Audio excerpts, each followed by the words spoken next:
Hi, I'm John and welcome to the Jigsaw Puzzler. Today's puzzle is this one. I purchased this secondhand from an op shop for $5 and completed it the other day. It is called Chinatown. The puzzle is from 2003. It's designed by Alexander Chen and it is a very, very busy image. The puzzle was made for W.H. Smith and it is one of a series of 4 in the W.H. Smith's Jigsaw collection. It's a 1,500 piece puzzle and it took quite some time and effort to do. If we look at the image, it's quite a busy scene. It is Chinatown with all sorts of celebrations, a big dragon down the bottom here, and Chinese buildings in a city. I did wonder whether this was an imagined Chinatown or representative or based on a real one. It turns out that this one is real. This is Chinatown in San Francisco. How do I know that? Well, there's a street sign here that says California, so California Street, Avenue, whatever. And then on the opposite side, somewhere, it says Grant. Here, on this street sign here, Grant. So the corner of California and Grant. So I took a punt that it was San Francisco because of the trolley cars, the trams, which are here in the image. There's 1, 2, 3 trams in the image. So I went onto Google Maps, looked, zoomed in on San Francisco, Googled Chinatown, it outlined the little area, and then I looked for the intersection of California and Grant, and lo and behold, it's in the center of Chinatown. The old St. Mary's Cathedral is on one side. This building, this beautiful golden yellow building with its pagoda roofs, and the one on the opposite corner with its pagoda roofs as well, multicolored brickwork as opposed to the bright yellow. In real life, looking as festive as anything that you see in this image. There are still strings of lanterns across the streets and looking for all the world vibrant and colourful in real life as it does in this picture. Alright, so the image itself, well, a couple of things to talk about the puzzle quality and things like that. As I said, it was a second-hand puzzle I bought from Vinnie's. So the box is a little bit beaten up. It's the box corners, the lid corners are split on 2 corners, but the box itself is in pretty good condition. The one thing I would say, and this is a bugbear of mine with secondhand jigsaw puzzles, is when they put the price label on the image itself. Honestly, their labels are hard to peel off the box, and as I peeled that off, I did peel off part of the image, which I'm disappointed about. I mean, it's no big deal. I could easily work out what went there in the puzzle itself. But really, how much effort would it have been to put the label on an area outside the image, the price tag on the outside? So that's my first comment of something that I didn't like. The other thing that disappoints me about this puzzle is that it has one piece missing. I understand the whole thing with secondhand puzzles, but I've had a really, really high success rate with complete secondhand puzzles from charity shops, and this is the first one in a long time that I've purchased where there has been a piece missing. This would have been, it's still an excellent puzzle. We still, my puzzle partner and I did this together, and we still had a lot of fun putting it together. But there is that disappointment, scrambling around on the floor looking to see if we had dropped it somewhere, and we hadn't. It simply has one missing piece. It is fairly unobtrusive, probably depending on the colour of the background board you're working on, so it's not easy to see, which is a good thing. Alright, so I did this with my puzzle partner. We did not time it, we didn't speed puzzle it, we just plugged away at it and did various parts each. And so you'll see 2 sets of hands in the time lapse. One of them's mine and one of them belongs to her. She has no desire to appear in the videos herself, so I'm going to be respecting that, and all you will see are her hands. All right, so how did we tackle this puzzle? Well, we tipped it out into 3 puzzle sorting trays.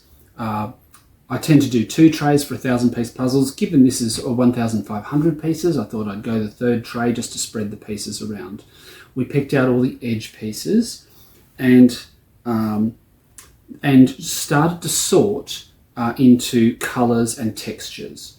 So all the brickwork, anything for the old St Mary's Cathedral Church here, went into one pile. We looked for yellow and the green pagoda roof with the pink and green edging. We tried to put that into one group. All the red, so the bus, the trams, the sign for Yamato Japanese restaurant, some of these signage into a pile. We did a pile for the dragon because it's quite a distinctive texture and multicoloured. And these bricks here, this brick building here is different bricks to the church. They're coloured, pink, purple, green, brown, and they're of course on a different angle because of the perspective of the drawing, so you can tell that these bricks are not those bricks. So we put those in a pile as well. And we also pulled out the sky and the distant hills beyond the sky because they're quite distinctive. We didn't start with the edge first. We did do some edge bits first, but we tended to start, both of us started in particular spots. I started with the bus down here with the red pile and the dragon, and of course the dragon has some of the edge on it, so it went in as well. Just small things. I did a lot of small things. The Japanese restaurant sign here. What else did I do? I did the background up the top while she worked on the church here. She put most of that together herself. And then we started to move things around the board to get them into place. Things look a bit disorganized in the beginning of the time lapse. She went on to take on this building here while I looked at filling in the bottom here, and then she did all the pagoda roof on that building where I started to piece together the pagodas for the one in the middle, and then we just simply worked on this whole central section together. She did the middle bit with the balloons and the bunting across the street, and we just kind of then worked towards filling in all the gaps, and there were a lot of gaps in this one. Once you put all the bits in. A very satisfying picture to do. Really, really interesting, detailed picture. Not too difficult because there's a lot going on and a lot of smaller sections within the bigger one. A very satisfying puzzle to do, and especially at a slow rate where we could just plod along and take our time. We did this together over a couple of days and, had some music going and had a lovely time just enjoying the puzzle and each other's company while we did this. So I would recommend it as a puzzle image to do. The quality of the pieces is excellent. Quite thick cardboard, not the thickest I've seen, but still pretty decent. It holds together loosely, but not too badly. Let me see if I think I can pick it up. I might be able to pick up part of it.